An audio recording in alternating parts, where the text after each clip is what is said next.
আসসালামু আলাইকুম সুপ্রিয় শিক্ষার্থী ভাই বোনেরা, আশা করি তোমরা সবাই ভালো আছো। আজকে আমরা একটা গুরুত্বপূর্ণ টপিক নিয়ে এসেছি। সেই টপিকটা হচ্ছে ক্লোজ। আশা করি আজকে ক্লোজকে একদম ক্লোজ করে দেব, মানে একদম শেষ করে দেবে ইনশাল্লাহ। তো চলুন, এই টপিকটা হচ্ছে খুবই গুরুত্বপূর্ণ। কেন গুরুত্বপূর্ণ? এই ক্লোজটা যদি আমি ভালো করে না চিনি তাহলে আমি সেন্টেন্স তৈরি করতে পারবো না, বিশেষ করে কমপ্লেক্স এবং কম্পাউন্ড সেন্টেন্স। এই দুইটার জন্য ক্লোজ আপনাকে শিখতেই হবে। ওকে, চলুন আমরা শুরু করি। দেখেন, এই ক্লোজ নিয়ে কিন্তু আমাদের অনেকেরই এই প্রবলেমটা হয়ে থাকে, কিন্তু ইনশাল্লাহ আজকে ভিডিওর পরে টোটালি একদম ক্লিয়ার হয়ে যাবে ইনশাআল্লাহ। আলোচনা করব ক্লোজ নিয়ে। ক্লোজটা কি? ক্লোজ মূলত হচ্ছে কোন একটা জটিল বাক্যের অংশবিশেষ। এটার ব্যবহারিক যে অর্থ হয় সে অর্থটা হচ্ছে এটি একটা জটিল বাক্যের অংশবিশেষ। চলুন আজকে আমরা এই ক্লোজের বৈশিষ্ট্যটা কি, এটা কিভাবে সহজে চিনতে পারবো। ক্লোজ চেনার কিছু বৈশিষ্ট্য রয়েছে। ফার্স্ট বৈশিষ্ট্যটা হচ্ছে প্রত্যেকটা ক্লোজের জন্য একটা করে সাবজেক্ট এবং একটা করে ফাইনাইট ভার্ব লাগবে। আমার কথা বুঝতে পেরেছেন?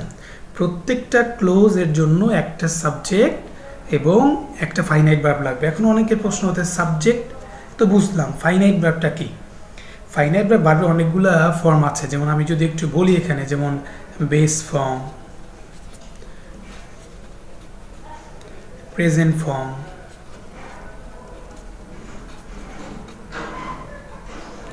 আর একটা হচ্ছে পাস্ট ফর্ম। এই তিনটা ফর্ম হচ্ছে ফাইনাইট, অর্থাৎ base form, present form, past form. এই তিনটা ফর্ম হচ্ছে ফাইনাইট ফর্ম। তাহলে আমাদের সেন্টেন্সের ভিতর এই তিনটা ফর্মে, ভার্বের তিনটা ফর্মে কোনো একটা থাকতে হবে, আর একটা সাবজেক্ট থাকতে হবে। সাবজেক্ট মাঝে উজ্জ্ব থাকতে পারে, তবে এইটা অবশ্যই থাকবে। তো চলুন দেখা যাক। তাহলে আমরা অবশ্যই বুঝতে পেরেছি। দেখেন, finishing his work, finishing his work he went home. তাহলে আমাদের কাছে মনে হতে পারে, যেহেতু এটা একটা পুরো বাক্য, আর এই বাক্যের এই যে ফিনিশিং হিজ ওয়ার্ক, এটা মনে হয় কোনো একটা অংশ। তাহলে কি মনে হচ্ছে আপনার কাছে? এটা বাক্যের একটা অংশ না? এটা কি কোনো ক্লোজ হইতে পারে? এটা কখনো ক্লোজ না। কারণটা হচ্ছে বাক্যের অংশ হলে হবে না, এখানে একটা সাবজেক্ট এবং ফাইনাইট ভার্ব। দেখেন তো এই পাশের ভিতরে কোনো ভার্ব আছে? একটা আছে, কিন্তু নন ফাইনাইট ভার্ব। এটা কি finite? No, non finite. So এই অংশটা কোনো ক্লোজ না। হি ওয়েন্ট হোম, পুরো সেন্টেন্সের ভিতরে একটা সাবজেক্ট, একটা ভার্ব। এটা হচ্ছে ফাইনাইট ভার্ব, মানে V2। তাহলে আমরা পুরো সেন্টেন্সের ভিতরে একটা সাবজেক্ট পেয়েছি, একটা ফাইনাইট ভার্ব পেয়েছি। তাহলে এখানে কোনো ক্লোজ নাই। তবে এটাকে সিম্পল সেন্টেন্স বলা যেতে পারে, অনেক ক্ষেত্রে আবার ক্লোজ বলে। তবে ক্লোজ, এটা কোনো ক্লোজ না, এইটুকু অংশ কোনো ক্লোজ না। তাহলে আমরা মনে করব ক্লোজটা কোনটা। দেখেন পরের সেন্টেন্সটা দেখেন, when he finish the work he went home. দুইটা অংশ, তাহলে একটা সেন্টেন্সের দুইটা অংশ। তাহলে এটা দেখেন এখানে, when he finish the work, এই অংশের ভিতরে সাবজেক্ট হচ্ছে হি, আর ফিনিশড হচ্ছে V2, মানে ফাইনাইট ভার্ব। এদিকে হি হচ্ছে সাবজেক্ট, এবং ওয়েনটা হচ্ছে V2, মানে ফাইনাইট ভার্ব। তাহলে এর দ্বারা আমি কি বুঝতে পারলাম?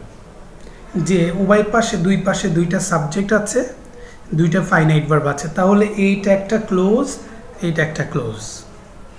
আশা করি বুঝতে পেরেছি। আবার বলছি, আর একটা এক্সাম্পল দেখি আমরা। হি finish the work and he went home.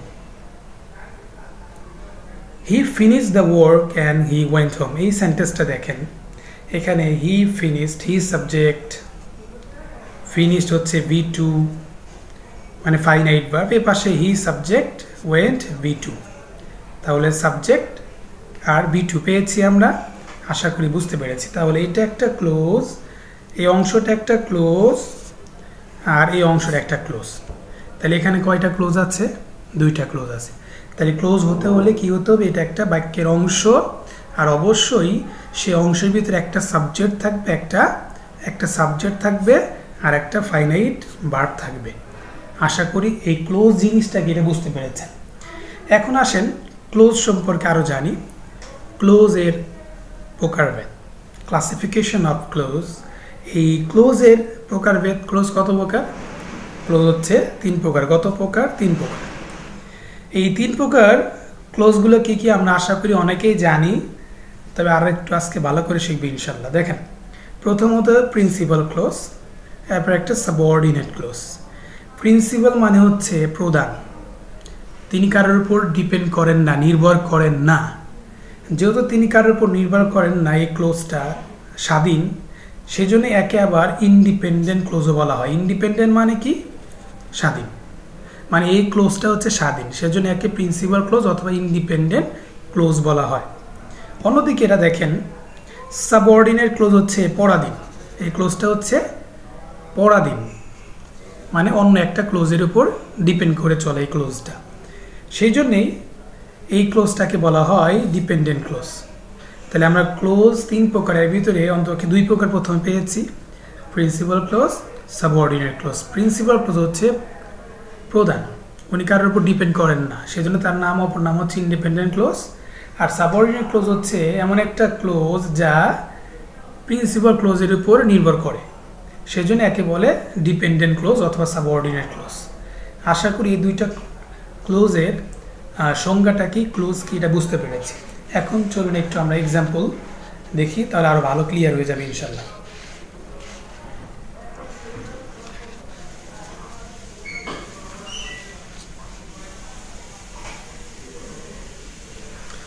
আমরা দেখতে পাচ্ছি এখানে অ্যাজ কয়েকটা এক্সাম্পল দেওয়া আছে, ওই পাশে এক্সাম্পলটা ছিল।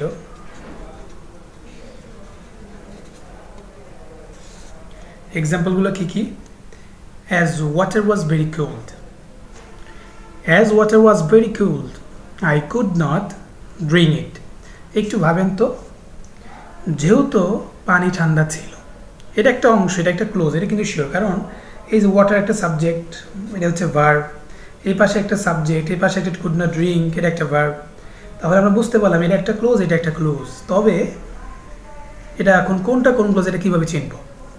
দেখেন, as water was very cold, যেহেতু পানি ঠান্ডা ছিল, নিশ্চয়ই তারপরে কিছু একটা হয়েছে, নয় আমি পান করতে পারি নাই, অথবা কোনো সমস্যা হয়েছিল, নিশ্চয়ই কোনো কিছু আছে, একটা অর্থ আমাদের কিন্তু একটা লাগছে, কারোর উপর ডিপেন্ড করবে এই সেন্টেন্সটা, সেই জন্য এই ক্লোজটা আরেকজনের উপর ডিপেন্ড করছে, সেই জন্য এই ক্লোজের নামটা হচ্ছে সাবঅর্ডিনেট ক্লোজ। পক্ষান্তর এটা দেখেন, I could not drink it, আমি পান করি নাই। যদি আমি এই সেন্টেন্সটা বলি আমি পান করি নাই, এই সেন্টেন্সটা কি কারোর উপর ডিপেন্ড করে? অবশ্যই করে না। তাহলে এটা হচ্ছে ইন্ডিপেন্ডেন্ট ক্লোজ অথবা প্রিন্সিপাল ক্লোজ। তাহলে এটা হচ্ছে পিসি আর এটা হচ্ছে সাবঅর্ডিনেট ক্লোজ। আশা করি বুঝতে পেরেছি। আরেকটা এক্সাম্পল দেখি, দেখেন, ইফ ইউ কাম, যদি তুমি আসো, শর্ত একটা দিয়ে দিয়েছি, যদি তুমি আসো কি, নিশ্চয় কোনো একটা কিছু হবে, এটা কিন্তু স্বাধীন না, আরেকজনের উপর ডিপেন্ড করেছে। যদি তুমি আসো তাহলে এটা হইতে পারে, তাহলে এটা অবশ্যই আর একটা ক্লোজের উপর ডিপেন্ড করেছে, তাই এই ক্লোজটা হচ্ছে সাবঅর্ডিনেট ক্লোজ। প্রিন্সিপাল ক্লোজ কিন্তু দেখেন, আই উইল গো, আমি যাব, এই অংশটা আপনার কাছে কি মনে হয়, এটা কারোর উপর ডিপেন্ড করেছে? নো, তাহলে এটা হচ্ছে প্রিন্সিপাল ক্লোজ। আশা করি বুঝতে পেরেছেন। আর একটা এক্সাম্পল দেখেন, এটা সাবঅর্ডিনেট ক্লোজ।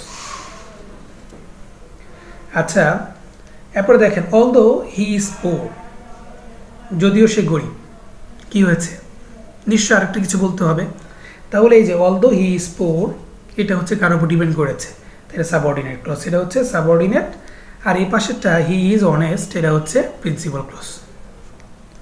আরেকটা দেখেন, when the thief saw the police, যখন চোরটি পুলিশকে দেখেছিল, হি র্যান অ্যাওয়ে, সে পালিয়েছিল। তাহলে যখন দেখেছিল বলে থেমে গেলে কি হইল? অর্থ পরিপূর্ণ, মনে হয় এই অর্থটা এরপরে কিছু লাগবে, কারোর উপর ডিপেন্ড করছে, সেই ক্ষেত্রে আমরা বলতে পারি যে এইটা হচ্ছে ডিপেন্ডেন্ট ক্লোজ, আর এটা হচ্ছে সাবঅর্ডিনেট ক্লোজ, আর এটা হচ্ছে প্রিন্সিপাল ক্লোজ। আশা করি বুঝতে পেরেছি। তাহলে সাবঅর্ডিনেট ক্লোজ কি, প্রিন্সিপাল ক্লোজ কি, এটা আলোচনা আমাদের এটুকার ভিতরে ওকে। এখন আসেন আর একটা যে ক্লোজ আছে সেটা কি, কোঅর্ডিনেট ক্লোজ। 3 নম্বর ক্লোজে আমার ক্লোজের নামটা হচ্ছে কোঅর্ডিনেট ক্লোজ। এই কোঅর্ডিনেট ক্লোজ কি, কোঅর্ডিনেট কনজাংশন দ্বারা যুক্ত ক্লোজকে কোঅর্ডিনেট ক্লোজ বলে। একইভাবে আমরা বলতে পারি সাবঅর্ডিনেট ক্লোজ দ্বারা কনজাংশন দ্বারা যুক্ত সেন্টেন্সকে সাবঅর্ডিনেট ক্লোজকে সাবঅর্ডিনেট ক্লোজ বলা যেতে পারে। এখন আমরা এটা একটু দেখি। দেখেন কিছু সাম কোঅর্ডিনেট কনজাংশন দেওয়া আছে, যেমন and, so, but, or, either, or, neither, neither dot dot nor, either dot dot or, not only dot dot but also. এগুলো হচ্ছে কোঅর্ডিনেট কনজাংশন। এই কনজাংশন দ্বারা দুইটা প্রিন্সিপাল ক্লোজকে একত্র করলে সেটা হচ্ছে কোঅর্ডিনেট ক্লোজ হয়ে যায়। আমরা মনে হয় বুঝতে পেরেছি। তাহলে সাবঅর্ডিনেট ক্লোজ, প্রিন্সিপাল ক্লোজ, আর এটা হচ্ছে কোঅর্ডিনেট ক্লোজ। তাহলে ক্লোজ 3 প্রকার শেষ। এখন আপনি যখন ক্লোজ চিনতে পারলেন তখন এই ক্লোজের দ্বারা কি করবেন? আপনি যখন ক্লোজ চিনতে পারলেন তাহলে এই ক্লোজের দ্বারা কি করবেন? এই ক্লোজ দিয়ে আপনি পুরো সেন্টেন্স শেষ। আমরা জানি গঠনগত দিক থেকে সেন্টেন্স কত প্রকার? 3 প্রকার না? গঠনগত দিক থেকে সেন্টেন্স কত প্রকার? 3 প্রকার। Simple, complex, compound. এই যে 3 প্রকার সেন্টেন্স আছে, সেই 3 প্রকার সেন্টেন্স কি কি? সিম্পল, কমপ্লেক্স, আর একটা হচ্ছে কম্পাউন্ড। এই যে 3 প্রকার সেন্টেন্স, এই 3 প্রকার সেন্টেন্স আপনার চেনা একদম পানির মতো সহজ যদি আপনি এই ক্লোজের এইটুকু বুঝতে পারেন। আমরা কি ক্লোজ বুঝি নাই? আমার মনে হয় বুঝতে পেরেছি। তারপর আমি যদি আরেকবার রিপিট করি, ক্লোজ 3 প্রকার: সাবঅর্ডিনেট ক্লোজ, প্রিন্সিপাল ক্লোজ, আর এটা হচ্ছে কোঅর্ডিনেট ক্লোজ। প্রিন্সিপাল ক্লোজটা হচ্ছে যে ক্লোজটা স্বাধীন, কারোর উপর ডিপেন্ড করে না, সেটা হচ্ছে প্রিন্সিপাল ক্লোজ। যে ক্লোজটা কারোর উপর ডিপেন্ড করে, নির্ভর করে, সেটা হচ্ছে সাবঅর্ডিনেট ক্লোজ। আর কোঅর্ডিনেট ক্লোজ হচ্ছে কিছু কনজাংশন আছে, কনজাংশন দ্বারা দুইটা প্রিন্সিপাল ক্লোজকে একত্রিত করলে সেটা সাবঅর্ডিনেট ক্লোজ তৈরি হয়। আচ্ছা, আশা করি বুঝতে পেরেছি। দেখেন এই যে ক্লোজ শিখে আমরা যে সেন্টেন্স এখন চিনতে পারবো, ক্লোজ শিখে আমরা যে এখন সেন্টেন্স চিনতে পারবো, সেটা আমরা একটু দেখি কীভাবে চিনতে পারবো। দেখেন আপনার সিম্পল সেন্টেন্স, যে 3 প্রকার এটা তো আমরা জানি। সিম্পল সেন্টেন্স গঠনগত দিক থেকে 3 প্রকার: সিম্পল সেন্টেন্স, কমপ্লেক্স, কম্পাউন্ড। আমরা প্রথমে সিম্পল আলোচনা করি। ধরেন যে আপনার সেন্টেন্স বিশাল বড়, 3 লাইন অথবা 4 লাইন কোন একটা সেন্টেন্স, 3 লাইন অথবা 4 লাইন কোন একটা সেন্টেন্স আপনার, অথবা 2 লাইন ধরেন। টোটাল সেন্টেন্সের ভিতরে একটা সাবজেক্ট, একটা ফাইনাইট ভার্ব আছে। একটা সাবজেক্ট, একটা ফাইনাইট ভার্ব, সেটা হচ্ছে সিম্পল সেন্টেন্স। সেটা কোনো ক্লোজ হবে না। সেটা কোন সেন্টেন্স? Simple sentence. দেখেন I want to buy a shirt, এর ভিতরে একটা সাবজেক্ট, একটা ফাইনাইট ভার্ব, সো এটা simple sentence. I saw him sleeping, verb আছে 2টা, স্লিপিং একটা ভার্ব, স একটা ভার্ব, কিন্তু একটা ফাইনাইট, এটা হচ্ছে নন ফাইনাইট, সেটা simple sentence. He is too poor to buy a shirt, এখানে ইজ হচ্ছে ফাইনাইট ভার্ব, হচ্ছে টু বাই হচ্ছে নন ফাইনাইট ভার্ব, একে বল ইনফিনিটিভ, 2 প্লাস ভার্ব। তাহলে আমরা বুঝতে পারলাম যে এটাও সিম্পল সেন্টেন্স। দেখেন উইদাউট রিডিং অ্যাটেন্টিভলি, এখানে রিডিং একটা verb, we can not make a good result, এখানে ক্যান নট মেক একটা ভার্ব, এটা একটা ফাইনাইট ভার্ব। তাহলে আমরা এখানে একটা ভার্ব, তবে এটা কি? Non finite verb. টোটাল সেন্টেন্সের ভিতরে একটা ফাইনাইট ভার্ব আছে, সেই জন্য এটা হচ্ছে একটা সিম্পল সেন্টেন্স। পরে আর একটা সেন্টেন্স দেখেন, water being very cool, I could not drink it. Water subject হতে পারে, কিন্তু বিংটা কি? নন ফাইনাইট ভার্ব না? Non finite verb. এখানে আই কুড নট ড্রিঙ্ক, এটা হচ্ছে তোমার ফাইনাইট ভার্ব। তাহলে আমরা বুঝতে পারলাম যে সেন্টেন্স যত বড়ই হোক, ভিতরে একটা সাবজেক্ট, একটা ফাইনাইট থাকলে সেটা হচ্ছে সিম্পল সেন্টেন্স। কি লাগবে? একটি মাত্র সাবজেক্ট আর একটি মাত্র ফাইনাইট ভার্ব যদি পাই কোনো সেন্টেন্সে, সেটা হচ্ছে কোন সেন্টেন্স? Simple sentence. আশা করি বুঝতে পেরেছেন। তাহলে সিম্পল সেন্টেন্স কি? সেন্টেন্স যত বড়ই হোক, একটা সাবজেক্ট, একটা ফাইনাইট ভার্ব থাকবে। নন ফাইনাইট ভার্ব 100টা থাকতে পারে, সমস্যা নেই। ওকে, নেক্সট হচ্ছে কমপ্লেক্স সেন্টেন্স। দেখেন আমরা হচ্ছে 2য় নাম্বার সেন্টেন্স পড়ছি, কমপ্লেক্স সেন্টেন্স। কমপ্লেক্স সেন্টেন্সটা এটা হচ্ছে এমন একটা সেন্টেন্স যেখানে আমাদের একটা সাবঅর্ডিনেট ক্লোজ লাগবে, একটা প্রিন্সিপাল ক্লোজ লাগবে। মিনিমাম কমপ্লেক্স সেন্টেন্সে শুধুমাত্র সাবঅর্ডিনেট ক্লোজ ব্যবহৃত হয়, অন্য কোনো সেন্টেন্সে সাবঅর্ডিনেট ক্লোজ ব্যবহৃত হয় না। যদি আমরা সংজ্ঞার দিকে তাকাই একটু, দেখেন যে বাক্যে একটি প্রিন্সিপাল ক্লোজ এবং একাধিক সাবঅর্ডিনেট ক্লোজ থাকে, এক বা একাধিক, একটাও থাকতে পারে, একের অধিকও থাকতে পারে। তাহলে এক বা একাধিক সাবঅর্ডিনেট ক্লোজ থাকে, তাকে বলা হয় কি? একটু আপনারা যদি বলতেন, এক বা একাধিক সাবঅর্ডিনেট ক্লোজ থাকে তাকে বলা হয় কমপ্লেক্স সেন্টেন্স। তাহলে আমরা বুঝতে পেরেছি যে একটা সেন্টেন্স যেখানে একটা সাবঅর্ডিনেট ক্লোজ অথবা একটা প্রিন্সিপাল ক্লোজ থাকবে, এক অথবা একের অধিক সাবঅর্ডিনেট ক্লোজ থাকবে, তাকে হচ্ছে কমপ্লেক্স সেন্টেন্স বলা হয়। যেমন একটু লক্ষ্য রাখুন, he is so poor, he so for that, এই যে দ্যাট একটা কনজাংশন, সাবঅর্ডিনেট কনজাংশন। সে এত গরিব যে নিশ্চয় কিছু একটা হবে। He can not buy a shirt, এই যে he can not buy a shirt, এটা প্রিন্সিপাল ক্লোজ, এটা হচ্ছে সাবঅর্ডিনেট ক্লোজ। তাহলে সাবঅর্ডিনেট ক্লোজ পাইছি মানে এটা একটা কমপ্লেক্স সেন্টেন্স। মনে রাখবেন সাবঅর্ডিনেট ক্লোজ পাইলেই কোন sentence? Complex sentence. If you do not read attentively, যদি তো মনোযোগ দিয়ে না পড়ো, ইফ সাবঅর্ডিনেট কনজাংশন আর এটা একটা সাবঅর্ডিনেট ক্লোজ, তাহলে এটাও একটা অবশ্যই কমপ্লেক্স সেন্টেন্স হবে। 3 নাম্বার দেখেন, as the water was very কুল, যেহেতু পানি খুবই ঠান্ডা ছিল, এটা অবশ্যই অ্যাজটা সাবঅর্ডিনেট কনজাংশন, এটা একটা সাবঅর্ডিনেট ক্লোজ, এই জন্যে টোটাল সেন্টেন্সটা এখন কমপ্লেক্স সেন্টেন্স। এখন আসেন 3 নাম্বার, কম্পাউন্ড সেন্টেন্স। কম্পাউন্ড সেন্টেন্সটা কি? কম্পাউন্ড সেন্টেন্সের ভিতরে কোনো সাবঅর্ডিনেট ক্লোজ থাকবে না। এখানে দুইটাই থাকবে কি? Principal clause. দুইটাই কি থাকবে? প্রিন্সিপাল। দুইটাই প্রিন্সিপাল ক্লোজ থাকবে, 2 বা তার অধিক, ততোধিক থাকতে পারে, তবে কম থাকে, দুইটাই বেশি থাকে, 2 বা ততোধিক প্রিন্সিপাল ক্লোজ থাকে।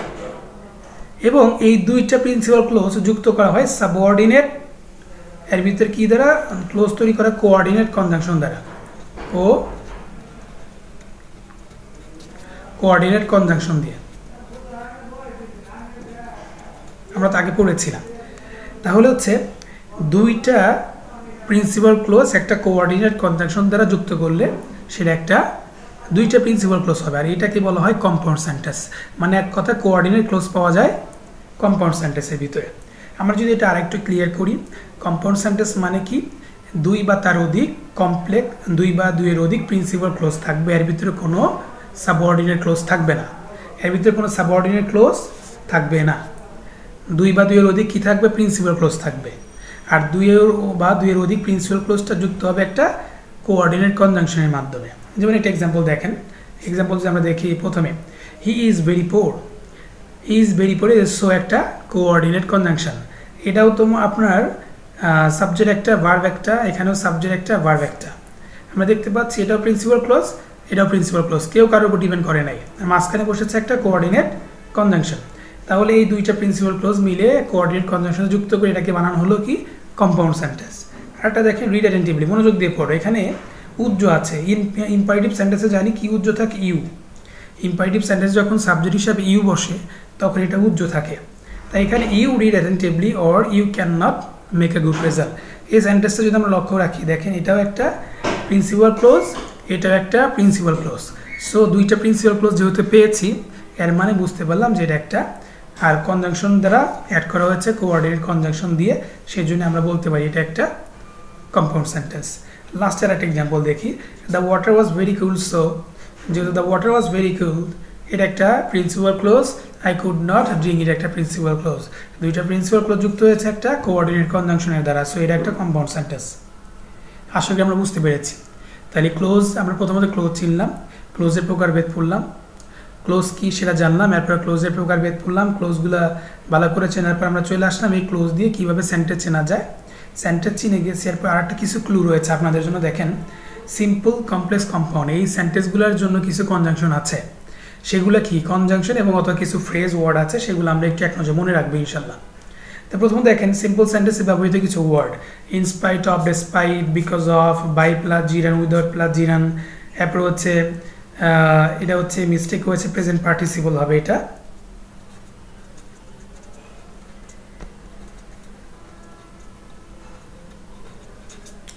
আচ্ছা, প্রেজেন্ট পার্টিসিপল থাকতে পারে, বিং শুরুতে থাকতে পারে, ইন অর্ডার টু অথবা টু, টু অর্ডার টু, এই যে আমরা দেখতে পাচ্ছি এই টোটাল এইগুলো সাধারণত সিম্পল সেন্টেন্সে থাকে। তাহলে আমরা বুঝতে পারলাম যে এই ফ্রেজ অথবা এই ফ্রেজাল ওয়ার্ড অথবা এই ওয়ার্ডগুলো যদি আমরা পাই, তাহলে এটা হচ্ছে কোন সেন্টেন্স? Simple sentence. এখন এরকম আর একটা লিস্ট আছে যেখানে হচ্ছে কমপ্লেক্স সেন্টেন্সের যে সাবঅর্ডিনেট কনজাংশন আছে সেগুলো আমরা এখন দেখব। দেখেন, কমপ্লেক্স সেন্টেন্সে যে ওয়ার্ডগুলো ব্যবহৃত হয়, কমপ্লেক্স সেন্টেন্সে যে ওয়ার্ডগুলো ব্যবহৃত হয় সেগুলো কি কি? Though, although, since, if, if অথবা আনলেস, ইফ প্লাস নেগেটিভ অথবা unless, so dot that, in order that, এরপর হচ্ছে so dot when, while, as soon as, যে কোনো রিলেটিভ প্রোনাউন মানে who, which, that, why, how, whose, whom, এই যে যা দেখতে পাচ্ছেন সবগুলো কি, এই সবগুলো হচ্ছে সাবঅর্ডিনেট কনজাংশন। এই সবগুলো কি সাবঅর্ডিনেট কনজাংশন। তাহলে এই সাবঅর্ডিনেট কনজাংশনগুলো যদি পাই তাহলে এটা কি হবে, সাবঅর্ডিনেট ক্লোজ তৈরি করতে এই কনজাংশনগুলো লাগবে। আর সাবঅর্ডিনেট কনজাংশন কোনো সেন্টেন্সের ভিতর পাইলে ধরে নিবেন এটা কোন সেন্টেন্স, এটা হচ্ছে একটা কমপ্লেক্স সেন্টেন্স। কোন সেন্টেন্স, কমপ্লেক্স সেন্টেন্স। আচ্ছা, সর্বশেষ হচ্ছে কম্পাউন্ড সেন্টেন্সের ব্যবহৃত কিছু ওয়ার্ড রয়েছে। দেখেন, একে বলে কোঅর্ডিনেট কনজাংশন, যেমন an, but, or, otherwise, yet. অর্থ সাথে দেওয়া আছে, কিন্তু প্রত্যেকটা অর্থ সহ দেওয়া আছে। এরপর হচ্ছে both and not only but also either or neither nor। এই যে এইগুলো যদি পান তাহলে এটা হচ্ছে আপনার এইগুলো যদি আপনি পান এটা হচ্ছে কোঅর্ডিনেট কনজাংশন। আর এটা পাইলে আপনি ভাববেন যে এটা হচ্ছে কম্পাউন্ড সেন্টেন্স। তাহলে আমরা সেন্টেন্স চিনতে পারি দুইভাবে, একটা হচ্ছে ক্লোজ আইডেন্টিফাই করে, অথবা এই মার্কারগুলো দেখে আমরা বলতে পারি যে এটা কোনটা কোন সেন্টেন্সে আছে। এখন আপনাদের যেভাবে বুঝতে সুবিধা হয় সেভাবে বুঝতে পারেন, সমস্যা নেই। আশা করি যদি এইটুকু বুঝতে পারেন তাহলে নেক্সটে আমরা শিখবো হচ্ছে সিম্পল কমপ্লেক্স কম্পাউন্ড। ধারাবাহিক আলোচনা থাকবে, সেখানে আমরা টোটাল 12টা রুলস পড়বো। এই 12টা রুলস আমরা সম্ভবত 2-3টা করে এক দিনে বুঝাবো আর কি ইনশাল্লাহ। তাহলে নেক্সটে আমরা সিম্পল কমপ্লেক্স কম্পাউন্ড এর ক্লাস নিয়ে আসতেছি। অবশ্যই আপনারা দেখবেন, উপকৃত হবেন। সিম্পল কমপ্লেক্স কম্পাউন্ডে যত সমস্যা থাকুক না কেন ইনশাল্লাহ সব শেষ হয়ে যাবে। যদি কেউ ভিডিও দেখে উপকৃত হন তাহলে অবশ্যই কমেন্টে জানাবেন, আর আমার জন্য দোয়া করবেন। আজকের পরে পর্যন্ত থাকলো। আল্লাহ হাফেজ, আসসালামু আলাইকুম।